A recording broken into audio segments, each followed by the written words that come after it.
सम्यक दर्शन ज्ञान चारित्र सुख के कारण हैं और वही धर्म है। धर्म तो आत्मा का स्वभाव है, इसलिए उस स्वभाव द्वारा पुण्य या पाप कुछ भी नहीं बंधते हैं। धर्म भाव मुक्ति का कारण है, बंधन का कारण नहीं है। जिस भाव से कोई भी बंधन हो वह धर्म भाव नहीं है। यदि पुण्य बंध हो तो वह भी विकार है, धर्म नहीं। जीव ने अज्ञानता के कारण अनंत भव में अनंत बार पुण्य पाप किए हैं। अनादि से यही करता रहा है, किंतु पुण्य पाप रहित जो आत्मा का स्वभाव है उसका कभी एक क्षण भी निर्णय नहीं किया, एक क्षण भी पुण्य पाप से भिन्न स्वभाव को नहीं जाना, उसे नहीं माना और उसका अनुभव एवं रुचि भी नहीं की। आत्मा के धर्म की जाति पुण्य पाप से भिन्न है, उसे सम्यक ज्ञानी ही जानते हैं और वही धर्मी हैं। इस प्रकार धर्मात्माओं का एक भिन्न वर्ग समझना चाहिए। जो पुण्य पाप में धर्म मानते हैं, ऐसे अधर्मियों का दूसरा वर्ग है। प्रथम धर्मी जीवों को पृथक करके अब ग्रंथकार अधर्मी जीवों को दो भाग में डिवाइड करते हैं। पुण्य पाप से भिन्न चैतन्य स्वभाव की पहचान तो नहीं की, किंतु पुण्य पाप में भी मुख्य रूप से जीव ने पाप ही किए हैं। पुण्य तो बहुत ही कम इस जीव ने कभी कभी किए हैं। पाप में प्रवर्तन करने वाले जीव अधिक होते हैं, किंतु पुण्य में प्रवर्तन करने वाले कम होते हैं। विषय ग्रहण आदि की इच्छा तो पाप ही है, पुण्य बंध तो धर्मानुराग से होता है। हालांकि धर्मानुराग भी आत्मा का स्वभाव नहीं है, धर्म नहीं है, परंतु यहाँ पर शास्त्रकार को सिर्फ इतना ही सिद्ध करना है कि संसार में पाप बंध को भोगने वाले जीव अधिक हैं और पुण्य बंध वाले कम हैं। हाथी के दांत दिखाने के अलग हैं और चबाने के अलग हैं। माने दिखाने के दांत तो बड़े होते हैं और वे चित्रकारी में तथा शोभा बढ़ाने में काम आते हैं, जबकि चबाने के दांत छोटे हैं और वे खाने के काम आते हैं। हमारे शास्त्र तो दादाजी की चिट्ठी जैसे हैं, उनका आशय समझने की कुशलता प्राप्त करनी चाहिए।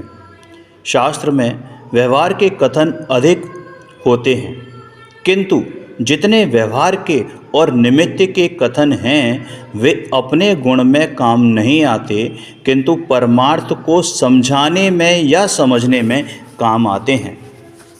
आत्मा परमार्थतः पर से भिन्न है। उसकी श्रद्धा करके उसमें लीन हो तो आत्मा की मस्ती चढ़े, आत्मा को मस्ती चढ़े। जो परमार्थ है वह व्यवहार में समझाने में काम नहीं आता, किंतु उसके द्वारा आत्मा को शांति होती है। ऐसा यह प्रगट नए विभाग है। प्रश्न कर सकते हो कि मोक्ष के लिए पुण्य तो पहली सीढ़ी है ना? नहीं भाई, पुण्य तो विभाव भाव है, पर भाव है, मोक्ष के विरुद्ध भाव है। उसमें कहीं भी आत्मा का आनंद या ज्ञान नहीं है, इसलिए वह मोक्ष की पहली सीढ़ी नहीं है। अनंत बार पुण्य कर चुका तथापि मोक्ष तो हाथ नहीं आया। मोक्ष की ओर एक डग भी नहीं भरा गया, मोक्ष की ओर एक डग भी नहीं भरा गया। मोक्ष की पहली सीढ़ी तो सम्यक दर्शन है और वह तो पुण्य पाप दोनों से परे है। भेद विज्ञान द्वारा, भेद ज्ञान द्वारा, प्रज्ञा छैनी द्वारा आत्मा को पुण्य पाप दोनों से भिन्न जाने, तब निज शुद्ध आत्मा का सम्यक दर्शन और अनुभव होता है। निज शुद्धात्मा के अनुभव द्वारा ही तीर्थंकर भगवंत के मार्ग का, मोक्ष मार्ग का, धर्म मार्ग का प्रारंभ, मंगल प्रारंभ होता है। इसलिए वह मोक्ष मार्ग की पहली सीढ़ी है। दौलत राम जी ने कहा भी है कि मोक्ष महल की प्रथम सीढ़ी या बिन ज्ञान चरित्रा, सम्यकता लहे सो दर्शन धारो भव्य पवित्रा। दौल समझ सुन चेत सयाने, काल वृथा मत खोवे, यह नरभव फिर मिलन कठिन है, जो सम्यक नहीं होवे। मोक्ष मार्ग की वृद्धि और पूर्णता भी उसी प्रकार होती है, माने सम्यक दर्शन से ही, पुण्य के द्वारा नहीं। पुण्य छोड़ने से मोक्ष होता है, पुण्य रखने से नहीं।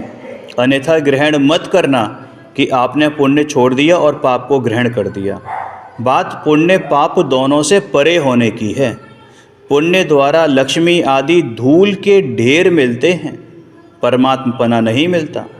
परमात्मपना तो संपूर्ण वीतराग भाव से ही मिलता है, मध्यस्थता से ही मिलता है।